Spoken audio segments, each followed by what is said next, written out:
Oh, welcome back to my channel, guys. It's your girl, Star Flames, and things are getting hot in these YouTube streets. Let's talk about it, because as you guys can hear from the sound of my voice, you guys can tell I'm excited. But you know who is even more excited than I am and is even more fired up than I am? Candace Owens. Can you believe?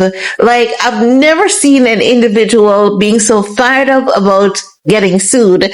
You are officially a very goofy man, Brigitte. But I got to give it to you. You've definitely got balls. I guess she suspected that it could have happened sooner or later. And yes, we're talking about Brigitte Macron and her husband, the French President Emmanuel Macron, because they have filed a defamation lawsuit against Candace Owens. You guys know Candace Owens did an entire series on Brigitte allegedly being born a male, and all the process that was allegedly done and covered up for her to be who she is today, allegedly.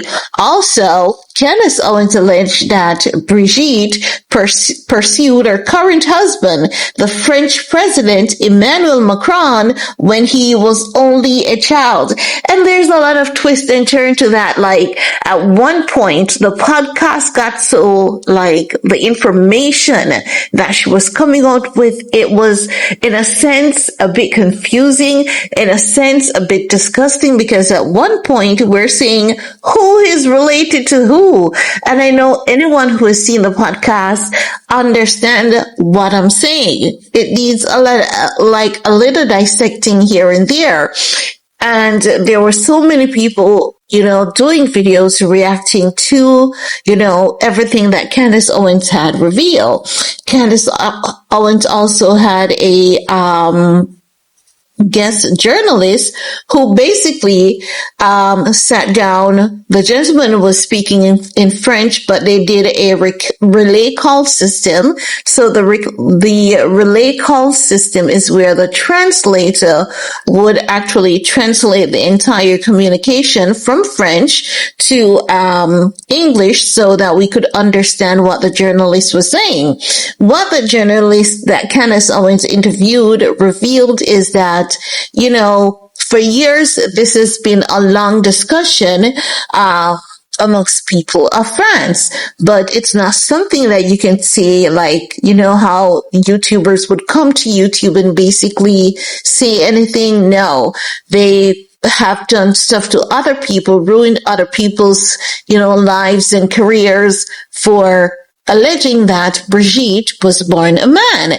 And this journalist basically was also adding that there is somewhat of a suggested amount of evidence that substantiate these claims. No.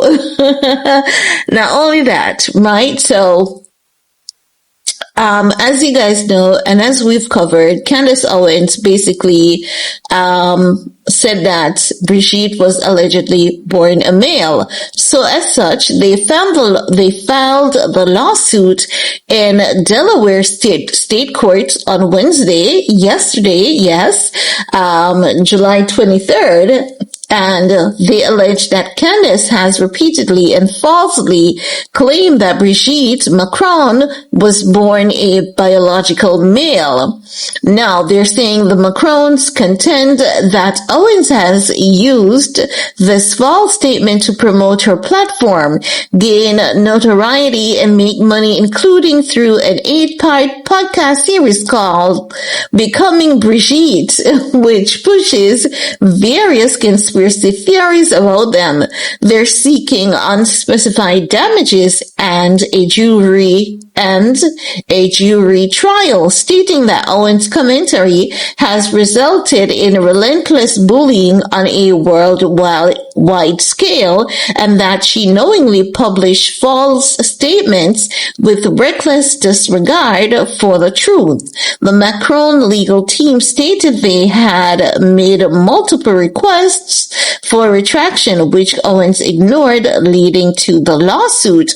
But guys, not only that, because Candace Owens is not the first individual they're coming after, and they have lost. I kid you absolutely not.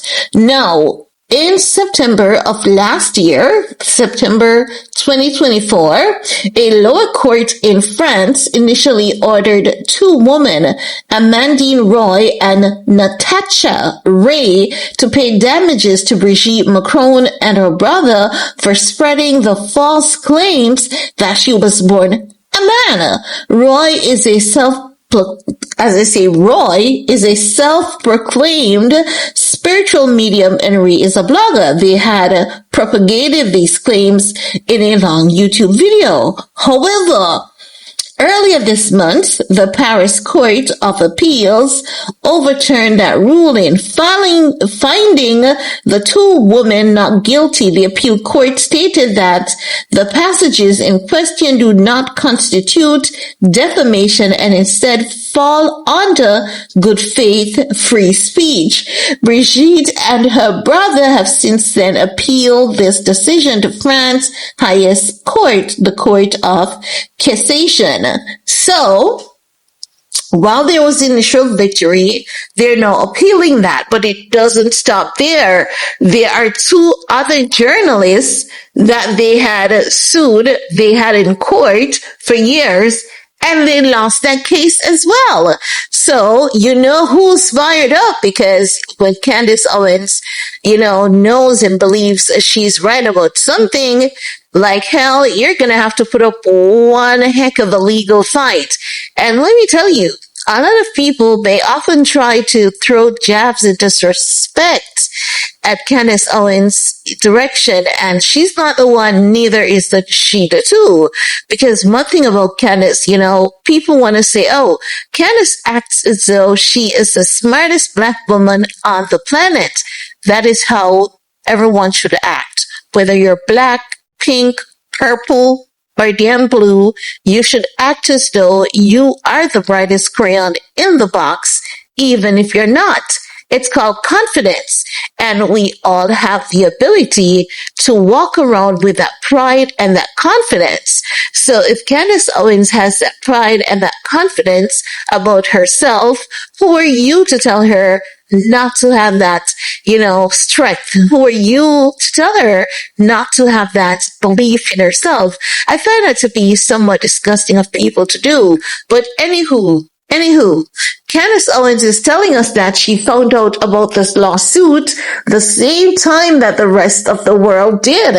And she's saying they used the media outlets at first to make this lawsuit be known. She found out the same time as us. And she's saying, they have been in communication since January. So I'm going to play a snippet of, I'm going to play a few minutes of Candace Owens' reaction to the lawsuit. After Candace Owens' reaction, it's going to be the end of the video because there's really nothing else to say here. I'm super excited for this lawsuit. I'm not going to lie. I'm fired up like Candace Owens because Candace Owens, they have just given her nitro. And what else are they going to do?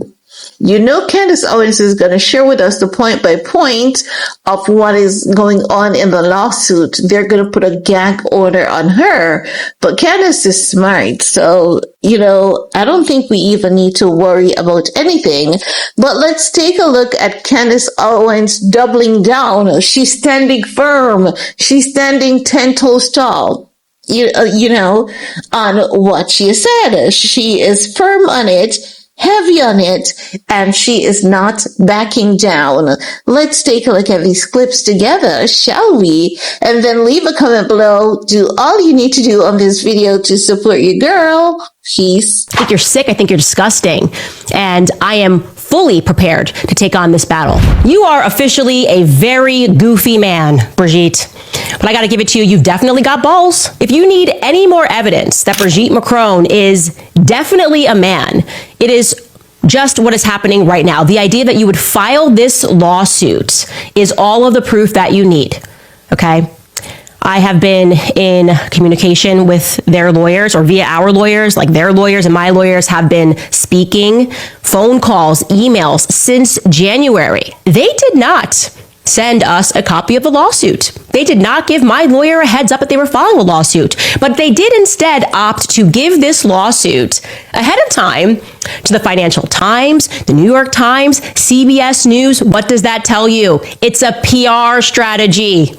They don't care if they win. This is about running it through the press. I found out with all of you. I found out with the world. I found out from the Financial Times that I was being sued by the first couple of France. Not normal, guys. The Financial Times reported that the lawsuit also says that their filing includes a description of the circumstances in which they met. The president was a 15-year-old student at a Jesuit high school in Amiens when he first encountered Brigitte, then a 39-year-old married teacher with 3 children. So much of that is not true.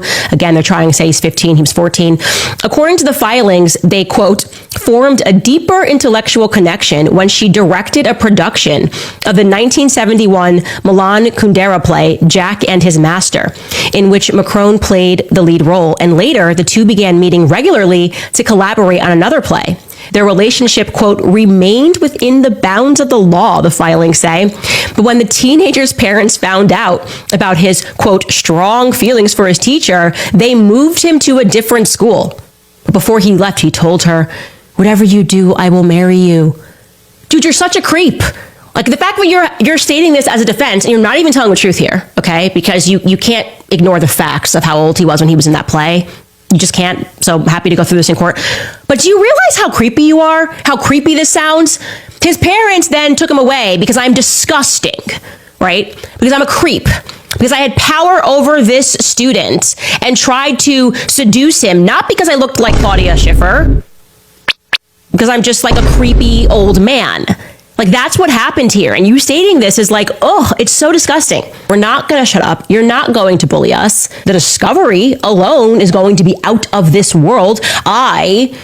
We would be required to depose President Donald Trump. Same day that you were here, I got the phone call. So what's going on? Which, by the way, he acknowledges that the phone call happened in this filing. You've met your match. I will see you in court.